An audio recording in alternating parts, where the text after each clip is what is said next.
අද සෙනසුරාදා උදෑසනම ගෝලාන් හයිට්ස් ඉඳලා තමයි මේ තොරතුරු ඔබට අරගෙන ඉන්නේ. මේ උණුගුණු මේ මොහොතේ අපි ඉන්නේ ගෝලාන් හයිට්ස් වල. ඔබට පේනවා ඇති ඊ රාත්‍රියේ 12ට විතර තමයි අපි ගෝලාන් එන්න පටන් ගත්තේ. ඊ රාත්‍රියේ 12 සිට මේ වෙනතුරු මේ උදෑසන වනතුරුම අපි ගමනේ යෙදලා සිටියා. ඒකට මොකද ටිකක් ට්‍රැෆික් තිබුණා. ඊට පස්සේ අපි මෙතෙන්ට වෙලා ගොඩාක් දුර බස් හරියට පිරීලා පොලිමේ. ඒ නිසා මේක විවෘත කරන්නේ 7ට. එතකන් අපි චුට්ටක් බලාගෙන හිටියා. දැන් තමයි මේ ඇතුළුනේ. ඉතින් තවත් උණුසුම් දේවල් ගෝලාන් හයිට්ස් සම්බන්ධව ගොඩාක් දේවල් කතා කරන්න තියෙනවා. ඉතා වැදගත් දේවල් ටිකක් තියෙනවා. ලෝක යුද්ධයක්. ලෝකයක් එකතු වෙලා යුදෙව්වන්ට ගහන්න ප්‍රහාර දියත් කරන්න එන විශේෂ ස්ථානයක්. ඒකෙන් යුදෙව්වෝ නෙවෙයි ජයග්‍රහණය කරන්න යන්නේ යුදෙව්වන්ගේ දෙවියන් වහන්සේ කියලා යුදෙව්වන්ගේ තෝර එකේ සඳහන් කරලා තියෙනවා. ඉතින් ඒ සම්බන්ධව තව ගොඩාක් තොරතුරු අරගෙන එන බලාපොරොත්තුෙන් ඔබට සමු දෙනවා. මේ ස්ථානයේ තමයි. මේ ස්ථානයෙන් තමයි ලෝක හමුදාවක් එන්න බලාපොරොත්තු වෙ සිටින්නේ. ගිහින් නම් සංස්කරණය නොකළ දර්ශන තමයි ඔබ වෙත මේ ඉතාමත් ඉක්මනින් ගෙනාවේ. යුද උණුසුමත් එක්ක අපි ආව මේ ගමන බලන්නකො හිම වලින් පිරීලා ගෝලාන් හයිට්ස් විශේෂ ඓතිහාසික ස්ථානයක්. යුදෙව්වන්ට බෙහෙවින්ම වැදගත් ස්ථානයක තමයි මේ රැඳී සිටින්නේ. ඉතින් අලුතෙන් කියනවා නම් මේ ඉරාන හා ඇමරිකා ගැටුමේදී ඉරාන ඇමරිකා ගැටුම වුණත් ඒකට අනිවාර්යයෙන්ම ඊශ්‍රායලය සම්බන්ධ වෙන බව අපි දන්නවා නියත වශයෙන්ම.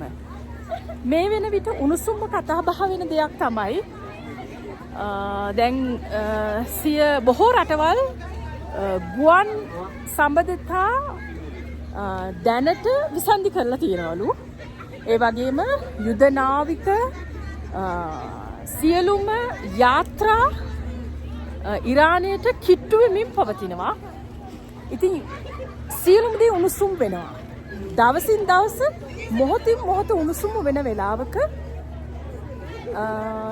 ඒ කියන්නේ සාමාන්‍යයෙන් යුද උණුසුම තදින් පැවතෙන වෙලාවක ඊටම වැදගත් ස්ථානයකට අද ගොඩ දෙනෙක් ඇවිල්ලා ඉන්නවා. පේනවනේ හිම ක්‍රීඩාවේ යෙදෙන කට්ටිය. ඉතින් දැනට ඔබට සමු දෙනවා. ඊටමත් ඉක්මනින් නැවත මුණ ගැසෙන බලාපොරොත්තුෙන් සුබ දවසක් ප්‍රාර්ථනා කරනවා. ගිහින් එන්නම් සීලම උණුසුම් පුවත් ඊටමත් ඉක්මනින්ම රැගෙන එන බලාපොරොත්තුෙන් ඔබට සමු දෙනවා. ගිහින් එන්නම් මාව සබ්ස්ක්‍රයිබ් කරලා නැති කෙනෙක් ඉන්නවා නම් channel එක සබ්ස්ක්‍රයිබ් කරලා මේ දැන්ම අප සමග එකතු වෙන්න. මම වරුණී ශ්‍රවල්. දෙන්නක එකක් තනියෙන් හම්බුණා.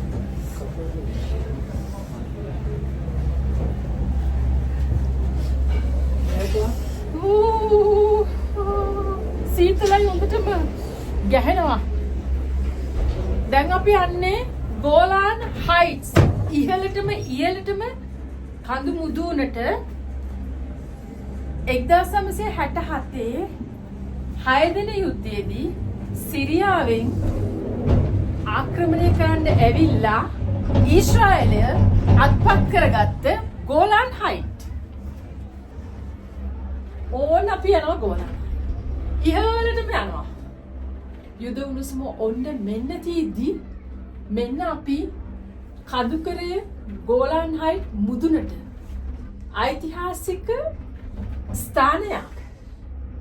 6 දින යුද්ධෙදී ඊශ්‍රායලයට ගහන්න ඇවිල්ලා ඊශ්‍රායලය අල්ලගත්ත භූමිය. ඊළඟ කාපු භූමිය. ඒ වගේම ඊට පස්සේ 1973 නැවතත් අරගත්ත සිරියාවට අයිති එයාලකින් අරගත්ත භූමිය නැවත අරගන්න ආක්‍රමණය කරන්න ඇවිල්ලා නැවතත් විශාල ප්‍රදේශයක් ඇතුළු ඔවුන්ගේ තවත් ප්‍රදේශයක් මේ ස්ථානයේදී අල්ලගත්තා. තේරෙනවනේ ගහන්න ඇවිල්ලා කොච්චරක් අල්ලගත්තද කියලා. දැන් ඉතින් මේ භූමිය සම්පූර්ණයෙන්ම ගෝලාන් හයිට්ස් මේකේ විශාල ප්‍රදේශයක් ඊශ්‍රායලයට අයත් වෙලා තියෙනවා. මේ ඊශ්‍රායලයට අයත්වීමට පෙර මේක සිරියාවට අයිති භූමියක්. සිරියාවෙන් ඉහළ ඉඳලා ඊශ්‍රායලයේ ගලීල ප්‍රදේශවලට ප්‍රහාර දෙයක් කරලා තිනවා. ගම්වාසීන් නිරන්තරයෙන් ඒ ප්‍රහාර මැද තමයි ජීවත් වෙලා තියෙන්නේ. කොහොම වුණත් එයාලා කරලා තියෙන්නේ ගහන්න ඇවිල්ලා ලොකු උදව්වක්. ඔබට මතක ඇතිනේ 6 දින යුද්ධය. ඊට පස්සේ යොම් කිපුර යුද්ධය. ඊළඟ කාලා මේ සියලුම භූමියවල් ඊශ්‍රායලය අත්පත් කරගත්තා.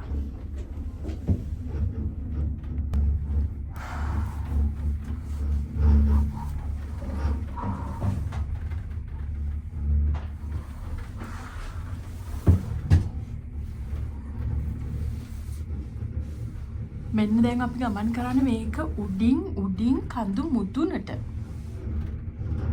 කොහොමුණත් 1967 දී හොඳ ඉල්ලම් කෑමක් කණ්ඩ ඇවිල්ලා තියෙන සිරියාවෙන් ඊශ්‍රායලයට ගහන්න ඇවිල්ලා.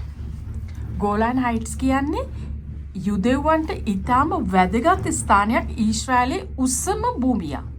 ඒ වගේම මේ උස්සු භූමියේ ඉඳලා යුද ආක්‍රමණවලට ඉතාමත් පහසු ස්ථානයක්. කොහොමුණත් මේ වගේ ස්ථානයක් යුදෙව්වන් නැවත අත්පත් කරගත්තා කියන්නේ ලොකුම ජයග්‍රහණයක්. හැබැයි මේ භූමිය අත්පත් කරගත්තේ යුදෙව්ව බලහත්කාරයෙන් ඇවිල්ලා නෙවෙයි. මං කලින් කිව්වා වගේ එයාලා යුදෙව්වන්ව ආක්‍රමණය කරන්න ඇවිල්ලා. පේනවනේ? ඒ වගේම තව වැදගත් දෙයක් කියන්න තියෙනවා. මේ ගැන ලොකු විස්තරයක් පසුව කියන්නම්. ලෝක හමුදාවක් මෙන්න මේ ගෝලාන් නෝත් පැත්තෙන් ඇවිල්ලා කවදා හෝ දිනක අපි දන්නේ ඒ කවදද කියන්නේ. ඒ ලෝක හමුදාවක් මෙන්න මේ ගෝලාන් හයිට්ස් වලින් ඇවිල්ලා තමයි යුදෙව්වන්ට නැවතත් යුදෙව්වන්ව ආක්‍රමණය කරන්න එනවා කියලා යුදෙව්වන්ගේ තෝරා එකේ අවුරුදු දහස් ගණනාවකට කලින් ලියලා තියෙන්නේ. දැන් අපිට පේනවා හුඟක් දේවල් බොහෝ දේවල් ඒ සඳහා පසුබිම සැකසීලා තියෙනවා කියලා. පේනව නේද? ඈත. ඇත්තම කිව්වොත් ඒ 1967 යුද්ධෙදී විශාල ලේ වගුරු බිමක් ඇති කළ ප්‍රදේශයක් තමයි මේ නිහඬව අද නිසල්මන්ව තියෙන්නේ. බොහෝ දෙනෙක්ගේ යුදෙව්වන්ගෙත් ලේ මේ භූමියේ තැවරිලා තියෙනවා 1967 සහ ඒ වගේම 1973 යොම් කිපුර සටනේදී. යුදෙව්වන්ගේ ජීවිතත් බිලි දීලා ඔවුන් කරේ විශාල ජයග්‍රහණයක් මැද පෙර දිගටම පහර දීලා. පේනව නේද කොච්චර උස් තැනකටද අපි යන්නේ කියලා. අර ඈතින් පේනවා. Woo!